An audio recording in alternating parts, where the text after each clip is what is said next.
Olá! Hoje a gente vai mergulhar em dois capítulos que são fascinantes lá no livro de Êxodo, o 30 e o 31. E o que vamos descobrir aqui não é só uma lista de regras, sabe? É quase como uma planta de engenharia divina para um relacionamento que se revela em cada objeto, em cada pessoa e até no jeito de contar o tempo. Essa é a pergunta. A grande questão que pulsa por trás de cada uma dessas instruções. E a resposta, veja bem, não está em regras jogadas ao vento, mas sim num plano mestre, numa estratégia divina que foi pensada nos mínimos detalhes para construir uma ponte. Uma ponte entre a santidade perfeita de Deus e a nossa humanidade tão cheia de falhas. E para guiar a nossa conversa, esse aqui é o nosso mapa. A gente começa entendendo o grande projeto por trás de tudo, a comunhão. Depois vamos percorrer o caminho que leva até a presença de Deus, descobrir o valor incrível que Ele dá a cada pessoa, sentir o ritmo da santidade e, por fim, chegar na base, no fundamento de tudo isso. Então, o primeiro ponto, e ele é fundamental, é que todo o sistema do santuário, com todos os seus rituais, seus objetos, era, na verdade, uma arquitetura de relacionamento. Era o jeito de Deus dizer: olha, eu quero estar perto de vocês, e este aqui é o caminho seguro para que isso aconteça. O foco nunca foi a regra pela regra, mas sim a relação. Exatamente isso. As regras eram um meio, nunca o fim. Cada detalhe era como um degrau, ou uma peça de um quebra-cabeça, sabe? Tudo projetado para guiar as pessoas de uma condição de distância para uma comunhão bem próxima, bem íntima, ali na presença de Deus. Ok, mas como é que essa aproximação acontecia na prática? É aqui que o design do tabernáculo se mostra simplesmente genial.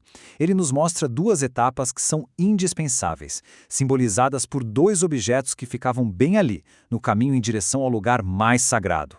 Primeiro, a comunicação.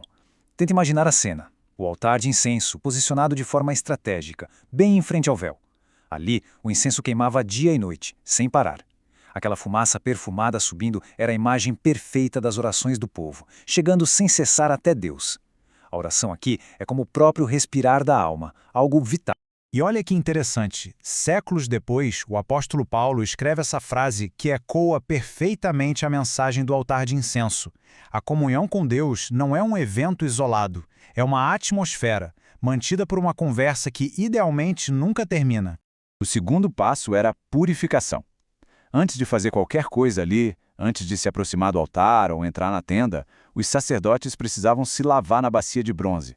Era um lembrete físico, sabe? Impossível de ignorar. Para estar na presença de um Deus santo, é preciso estar limpo. A purificação era a condição essencial. E aqui a gente junta as duas peças, o altar e a bacia. Juntos, ensinam uma verdade poderosíssima e que não pode ser separada. O caminho até Deus passa por esses dois portais, a comunicação constante da oração e a preparação de um coração purificado. Uma coisa simplesmente não funciona sem a outra. Agora a história fica ainda mais profunda.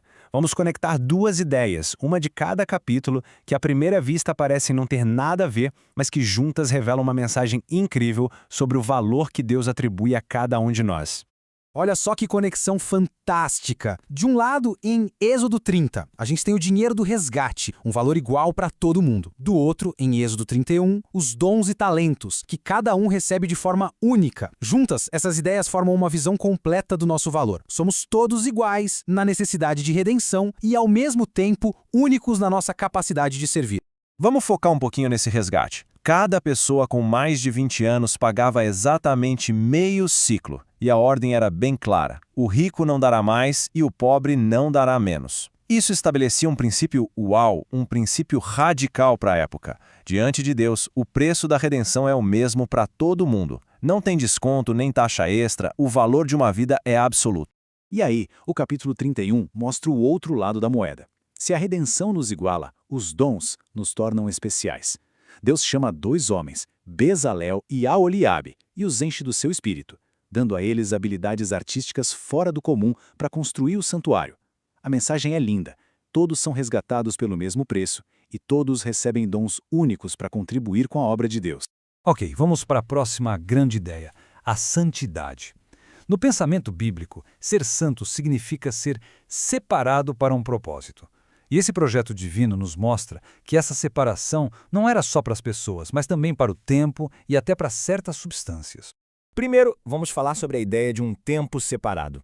Deus estabeleceu um ritmo de vida para o seu povo, um ciclo onde um período específico era tirado da rotina comum e dedicado inteiramente a Ele. O sábado era esse grande sinal, um memorial eterno da aliança. E a santidade dele era tão séria que até a construção do santuário, que era super urgente, precisava parar. Era um presente essa ideia de pausar tudo para descansar e se reconectar com o Criador. Um princípio que cá entre nós ecoa até hoje na nossa busca por equilíbrio. E da mesma forma que o tempo, certas substâncias também eram separadas, declaradas sagradas. Elas tinham fórmulas únicas, dadas por Deus, e o uso delas era exclusivo para o serviço do santuário.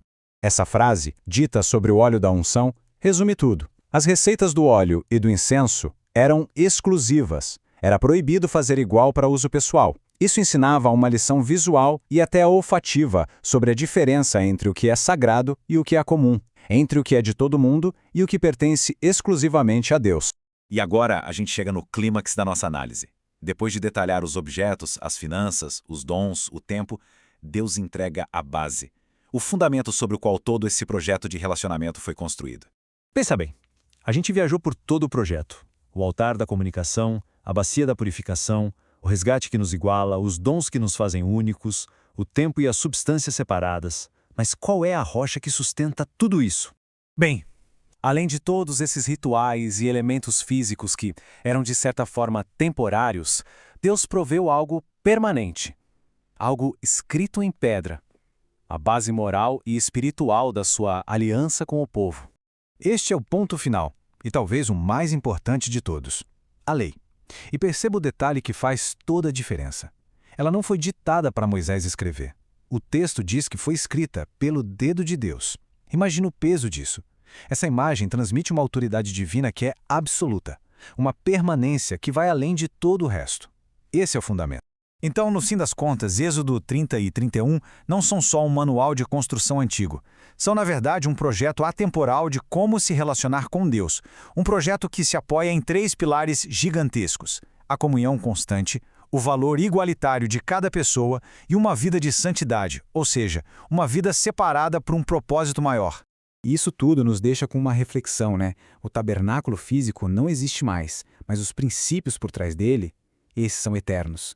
Então a pergunta que fica é: de que maneira esses conceitos de comunicação contínua, de valor igual perante Deus e de uma vida com um propósito separado, como é que eles continuam a moldar a nossa jornada espiritual hoje? Talvez encontrar essa resposta seja o maior legado desse projeto tão antigo.